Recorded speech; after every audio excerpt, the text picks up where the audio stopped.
మహాశివ పురాణం రుద్ర సంహిత యుద్ధఖండం. ఆ రుద్రతేజస్సు గంగాసాగర సంగమంలో బాలుని రూపాన్ని ధరించింది. ఆ బాలుడు కెరటాలపై ఉయ్యాల లూగుతూ రోదించాడు. ఆ శిశువు ఆక్రందనకు జంభారి వైభవ శ్రీభయంతో కంపించింది. ముల్లోకాలు తల్లడిల్లాయి. స్థావర జంగమాత్మకమైన జగత్తు స్తంభీభూతమైంది. అంతా అమరులంతా కమలోద్భవుని చెంతకు చేరి విషయాన్ని విన్నవించి శరణు కోరారు. ఆయన జ్ఞాన దృష్టితో పరికించి విబుధులతో కూడివార్ధి తీరానికి వచ్చి బాలుని చూచాడు. వెంటనే సముద్రుడు పితామహునకు నమస్కరించి బాలుని ఆయన ఒడిలో కూర్చుండపెట్టాడు. బాలుని లాలించి ఈ అద్భుత తేజోరుపుడైన బాలుడు ఎవరి కుమారుడని అడిగాడు. దానికి సమాధానంగా సముద్రుడు, విధాతా, ఆ విషయం నాకు తెలియదు. ఈ బాలకుడు అకస్మాత్తుగా గంగాసాగర సంగమంలో ఉద్భవించాడు. ఇతనికి వేదోక్త విధి విధానంగా జాతకర్మాది సంస్కారాలను నెరవేర్చండి. వీని జాతక భవిష్యత్తును మీ నోట్లోంచి వినాలనుకొంటున్నాను అని ప్రత్యుత్తరమిచ్చాడు. సముద్రుని పల్కులను తల ఊపుతూ వింటున్న బ్రహ్మగారి కంచాన్ని ఆ బాలకుడు గట్టిగా పట్టుకోగానే ఆయన చాలా వ్యధను పొందాడు. కన్నుల నీరు పెల్లుబికింది. పరమేశి అతి కష్టంమీద ఆ బాలుని చేతిపట్టు విడిపించుకొని సముద్రునితో ఆదరంగా ఇలా అన్నాడు. ఓ సాగరా! ఈ కుమారుని జాతక ఫలం చెపుతాను విను. ఈతడు నా కన్నులు జలాలను ధరించేటట్లు చేశాడు కనుక జలంధరుడు అనే నామంతో విఖ్యాతుడవుతాడు. యువకుడయ్యేసరికి సర్వశాస్త్ర పారంగతుడై యుద్ధవిద్యలో కూడా ఆరితేరిన వాడవుతాడు. యుద్ధంలో ఈతడెన్నడూ పరాజయాన్ని చవిచుడడు. ఇతడు రాక్షస సార్వభౌముడు కాగలడు. విష్ణువును సైతం జయించగలడు. రుద్రుని చేతిలో ఇతడు సంహరింపబడగలడు. ఈతని పత్ని పతివ్రత, సౌభాగ్యవర్ధిని, సర్వాంగ సుందరి, రమ్య, ప్రియవాదిని కాగలదు. అప్లైశ్వర్యాలతో తులతుగుతాడు. ఇలా చెప్పి పితామహుడు శుక్రుని ఆహ్వానించి ఆ బాలుని రాజాభిషిక్తుని చేసి తన నెలవుకు చేరుకొన్నాడు. సముద్రుడు ఆ బాలకుని తీసుకుని స్వగృహానికేగా అల్లారు ముద్దుగా పెంచాడు. ఆ శిశువు క్రమంగా పెరిగి పెద్దవాడై విధాత చెప్పిన చొప్పున సకల విద్యాపారంగతుడయ్యాడు. యుక్త వయస్సు రాగానే సముద్రుడు కాలనేమి అను రాక్షసుని కుమార్తె వృందాదేవితో జలంధరునకు వివాహం జరిపించాడు. తారకాసుర, త్రిపురాసుర సంహారానంతరం అనాథలై తలదాచుకున్న దానవులంతా జలంధరుని కొలువులో చేరి ప్రతీకారం కోసం ఎదురు చూస్తున్నారు. ఒకరోజున రాక్షసేశ్వరుడైన జలంధరుడు మంత్రి, సామంత, పురోహిత, అమాత్య, సచివ, సైన్యాధీశ, దండనాయక, దోవారిక, మహాప్రధాన, కవి, విద్వాంస, పౌరాణిక, ఇతిహాస, భట్ట, పరిహాసక, గాయకులతో కూడి 72 నియోగాలవారు తనను పరివేష్టించి ఉండగా కన్నుల పండుగా నిండు పేరోలగల్లో రత్నసింహాసనాసీనుడై ఉదయార్కుని వలె వెలిగిపోతున్న వేళ అసుర గురువు, రాజనీతి విశారదుడు, బ్రాహ్మణ శ్రేష్ఠుడు అయిన శుక్రుడు శిష్యపరివృతుడై సభాభవనంలోకి ప్రవేశించాడు. జలంధరునితో కూడి సభలోని వారంతా నయ, వినయ, భయ, భక్తులతో లేచి నిలబడి చేతులు జోడించి ఆయనను ఉచితాసనాసీనుని చేశారు. తదుపరి కుశల ప్రశ్నానంతరం జలంధరుడు దేహం నుండి నరుకబడిన శిరస్సుగల రాహువును సభలో చూచి భార్గవునిలా కుతూహలంతో ప్రశ్నించాడు. గురుదేవా, మన సోదరుడైన రాహువుకు ఈ దుస్థితిని కల్పించిన దుర్మార్గుడెవరు? తల నరికిన ఖలుడెవ్వరు?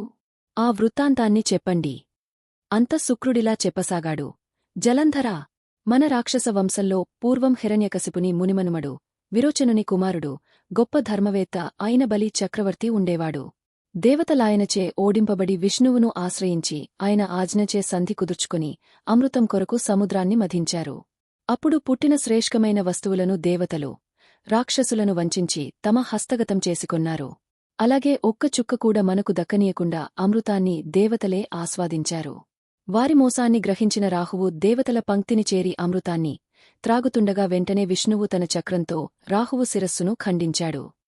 ఈ విధంగా శుక్రుడు దేవతలు వక్రబుద్ధితో చేసిన అమృతాపహరణ గాథను చెప్పగా విని జలంధరుడు ఆగ్రహావేశుడాయ్ ఘస్మరుడనే దూతను పిల్చివానికి చెప్పవలసిన విషయాన్ని బోధించి ఇంద్రుని సన్నిధికి పంపాడు.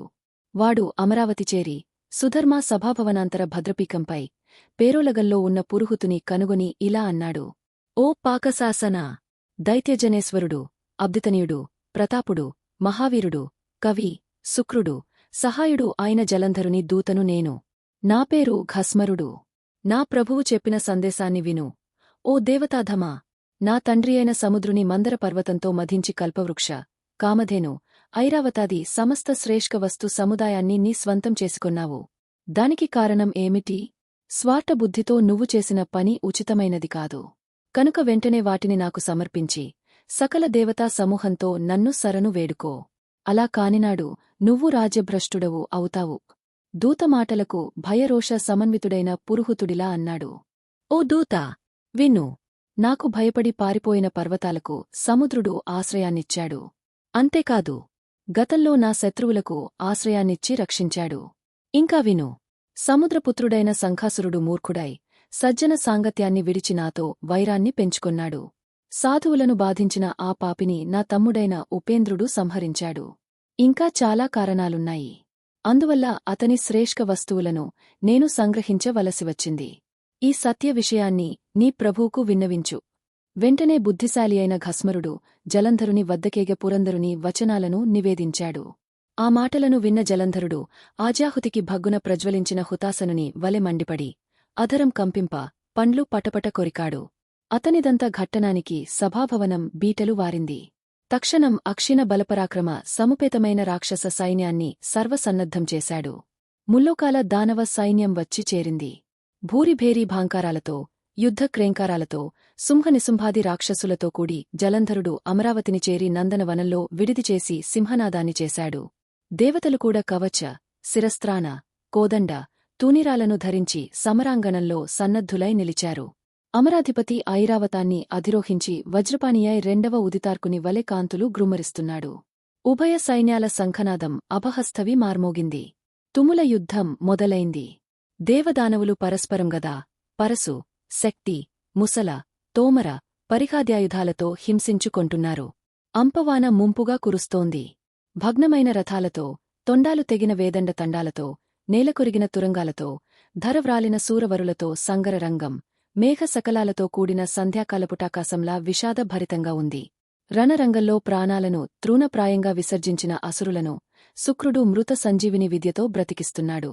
అదే విధంగా అంగరసుడు, బృహస్పతి, ద్రోణాద్రి నుండి తెచ్చిన ఓషధులతో దేవతలను పునర్జీవితులను చేస్తున్నాడు. యుద్ధం ఎప్పటికీ పరిసమాప్తి కావటంలేదు. హతులైన అమరులు బ్రతికివచ్చి యుద్ధాన్ని చేయటం చూచిన జలంధరుడు శుక్రునితో, గురుదేవా, నా చేతిలో హతులైన దేవతలు పునర్జీవితులు కావటం ఎలా సాధ్యపడుతోంది? మృత సంజీవిని విద్య మీ వద్ద తక్క అన్యుల వద్దలేదుగదా? అని విస్మయంతో ప్రశ్నించాడు. దానికి అసుర గురువు ప్రసన్నుడై, వత్సా, అంగరసుడు ద్రోణాద్రి నుండి తెచ్చిన ఓషధులతో బృందారకులను తిరిగి బ్రతికిస్తున్నాడు. నీకొక్క ఉపాయాన్ని చెపుతాను విను. నీ భుజబలంతో ఆద్రోణ పర్వతాన్ని సముద్రంలోనికి త్రోసెయ్యి. నీకు విజయం తథ్యం అని ఉపాయాన్ని చెప్పాడు. వెంటనే జలంధరుడు ద్రోణాద్రి వద్ద కేగి తన బాహుబలంతో దానిని ఎత్తి సముద్రంలోనికి విసిరేశాడు. శివతేజోద్భవుడైన వానికి అసాధ్యమేముంటుంది? తిరిగివచ్చి మహోత్సాహంతో ఆహవంలో పాల్గొని గీర్వానులను సంహరించటం మొదలుపెట్టాడు. బుద్ధిశాలి అయిన బృహస్పతి వివేకంతో విషయాన్ని గ్రహించి ఇంద్రుని, దేవతలను ఉద్దేశించి సమయోచితంగా ఇలా బుద్ధి చెప్పాడు. ఓ పురందరా, బుందర్కులారా, మీరంతా పారిపోయి సురక్షిత స్థానాలకు చేరుకోండి. ఓషధి సమన్వితమైన ద్రోణాద్రి పూర్వస్థానంలో లేదు. దానిని ఆ దానవుడు నిశ్చయంగా నాశనం చేసి ఉంటాడు.